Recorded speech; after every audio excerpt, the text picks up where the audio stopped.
ដឹងទេលុយ$1ដែលចំណាយចេញពីភ្ញៀវទេសចរអាចក្លាយជា$5នៅក្នុងសេដ្ឋកិច្ចបានដោយរបៀបណាក្នុងសេដ្ឋកិច្ចទេសចរឬ tourism economic នេះហៅថាឥទ្ធិពលទូគុណវិស័យទេសចរ tourism multiplier effect រាល់ការចំណាយប្រាក់របស់ភ្ញៀវទេសចរនឹងត្រូវបាន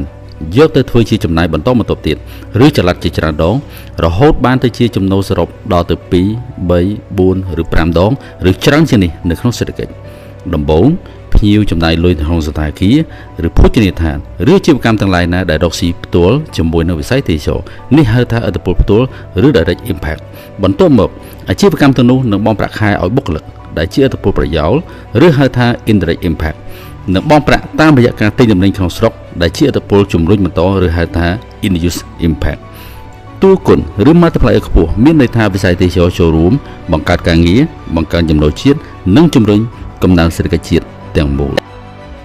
នេះជាគន្លឹះសំខាន់នៃសេដ្ឋកិច្ចទេសចរឬ tourism economic